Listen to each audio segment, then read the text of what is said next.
Cose semplici e naturali, senza cose complicate. Io sono per le cose semplici.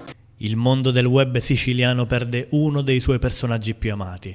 Si è spenta nella notte all'età di 71 anni nonna Carmela, la nonnina di San Pierniceto nel Messinese. Da qualche anno si era fatta apprezzare da milioni di followers grazie alle sue ricette della tradizione e a tanti altri video diventati virali. La cena è servita. Grazie a tutti, grazie. Ecco, questo è il piatto della stagione. Ho fatto del mio meglio. Vi saluto a tutti, speriamo che ci sentiamo presto e che state tutti bene. Amata per la sua semplicità, nonna Carmela era riuscita in poco tempo a conquistare fan da tutto il mondo sui canali social di Bella Sicilia, Vivo Mangiando e Cibo Doc e sulla rete televisiva Onda TV. La sua prematura scomparsa lascia un grande vuoto nei cuori dei familiari e dei numerosi seguaci che l'hanno amata e seguita.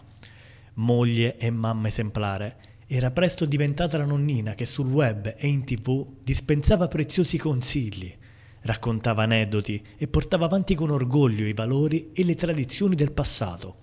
In lei ognuno rivedeva la dolcezza di una mamma e la sapienza tipica delle nonne. Indimenticabili video sulla preparazione del pane, del sapone all'olio di oliva fatto in casa, dei pomodori a scocca e delle svariate ricette siciliane. Oggi marmellata di mele cotogna. Ho messo il limone tagliato perché ora io li pulisco, li taglio a fettine, ci vuole un pochino di tempo e di pazienza. Il mio lavoro l'ho fatto, speriamo che vi è piaciuto, volete provare questa marmellata di mele cotogna? Ho fatto del mio meglio. Nonna Carmela aveva voluto tramandare in particolare ai giovani le tradizioni legate alla sua terra. Il polso deve fare questo movimento. E per questo aveva accettato l'invito dell'associazione Vivo in Sicilia per divulgare i suoi saperi con vari video e dirette. Così per caso, Daniele un giorno mi ha detto: signora, la vuole fare una videoricetta? Io gli ho detto no, io mi vergogno di andare in diretta.